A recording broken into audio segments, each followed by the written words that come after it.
Assalamualaikum warahmatullahi wabarakatuh. Apa kabar anak-anak hebat? Kalian semua di seluruh Indonesia.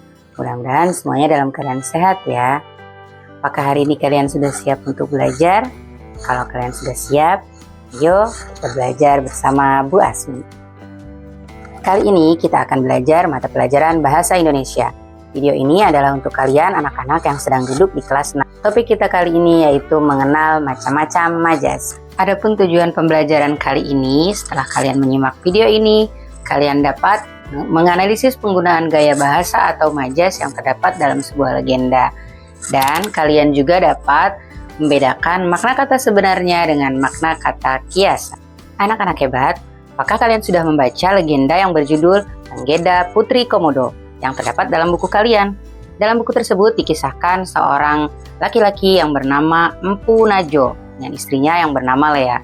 Kalian bisa mendapatkan cerita lengkapnya pada buku Bahasa Indonesia kelas 6 Anak-anak yang Mengubah Dunia, yaitu pada halaman 56 sampai dengan 59. Jika kalian sudah membaca cerita tersebut, kalian akan mendapatkan beberapa kata, salah satunya yaitu pada kalimat Empu Najo berusaha setegar karang. Wajah Lea bersinar seperti bulan purnama. Sebenarnya apa maksud dari kata-kata tersebut? Kata-kata tersebut disebut dengan majas. Lalu, apa itu majas? Jangan dilewat ya. Simak sampai selesai video ini agar kalian dapat memahami apa sebenarnya majas itu. Majas adalah gaya bahasa yang digunakan dalam karya sastra atau dalam percakapan. Biasanya digunakan untuk menyampaikan makna secara imajinatif atau lebih menarik. Biasanya dengan menggunakan majas, penyampaian pesan menjadi lebih hidup dan tidak monoton. Majas itu sendiri terdiri dari berbagai macam jenis.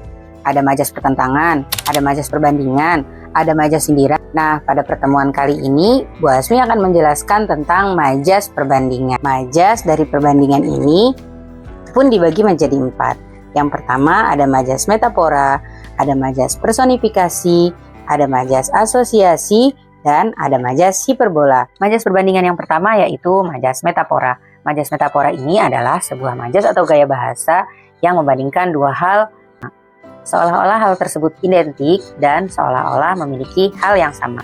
Contoh pada majas metafora misalnya pada kalimat, karena rajin membantu, Julia dianggap anak emas oleh orang tuanya. Anak emas di sini bukan berarti Julia adalah anak yang lahir dari sebongkah emas atau Julia berbentuk emas, bukan seperti itu. Tapi anak emas di sini karena rajin itu Julia menjadi anak kesayangan bagi orang tuanya. Contoh majas metafora yang kedua yaitu misalkan pada kata buku adalah jendela dunia. Maksud kalimat ini adalah bahwa bukan berarti buku tersebut memiliki jendela. Dengan banyak membaca buku, kita akan mengetahui banyak hal yang ada di luar sana, yang ada di seluruh dunia, meliputi pengetahuan, informasi, atau apapun yang ada di dalam dunia. Majas perbandingan yang kedua yaitu majas asosiasi atau majas perumpamaan. Majas ini adalah membandingkan dua objek yang berbeda tetapi dianggap sama, yaitu dengan menggunakan kata pembanding bagaikan, bak, atau seperti. Contoh misalnya, matanya indah seperti bintang kejora. Jadi diumpamakan seolah matanya yang indah itu seperti bintang kejora karena saking indahnya.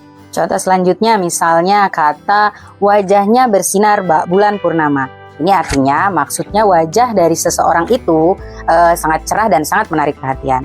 Atau yang sering kalian katakan nih, senyummu bagai mentari yang menyinari hatiku. Nah, itu adalah salah satu contoh dari majas asosiasi atau majas perumpamaan. Majas perbandingan yang ketiga yaitu majas personifikasi. Pada majas ini, kalimat yang diungkapkan yaitu menggunakan sifat-sifat benda hidup pada suatu benda mati. Contohnya misalnya pada kalimat pohon nyur melambai-lambai. Atau pada kalimat angin berbisik di telingaku. Seolah-olah angin itu berbisik di telinga kita. Majas perbandingan yang keempat yaitu majas hiperbola. Majas hiperbola ini adalah suatu gaya bahasa yang menyampaikan pesannya dengan cara melebih-lebihkan kata. Contohnya, seorang pahlawan berjuang hingga tetes darah penghabisan. Nah, tetes darah penghabisan di sini maksudnya adalah para pahlawan berjuang sampai mereka rela gugur di medan perang. Nah, gugur di sini diibaratkan meneteskan darah yang terakhir. Lalu misalnya pada kalimat malam itu Joko tidur seperti mayat sampai-sampai tidak tahu ada pencuri masuk ke dalam rumahnya. Maksudnya tidur seperti mayat di sini, Joko tidur sangat lelap sehingga ketika pencuri masuk pun dia tidak tahu.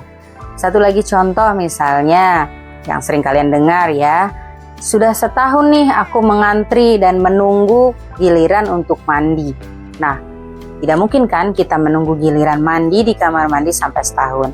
Ini maksudnya dia sudah mengantri di kamar mandi tersebut sangat lama sekali. Nah anak-anak hebat, itulah tadi dia beberapa jenis majas yang kita pelajari. Di mana majas adalah sebuah gaya bahasa yang digunakan untuk mempertegas atau memperindah sebuah ungkapan. Yang kita pelajari hari ini adalah majas perbandingan, yaitu ada majas metafora, majas hiperbola, majas personifikasi, dan majas asosiasi. Anak-anak hebat, semoga kalian dapat memahami materi yang disampaikan oleh Bu Asmi. Sampai jumpa di video pembelajaran selanjutnya. Bu Guru akhiri. Assalamualaikum warahmatullahi wabarakatuh.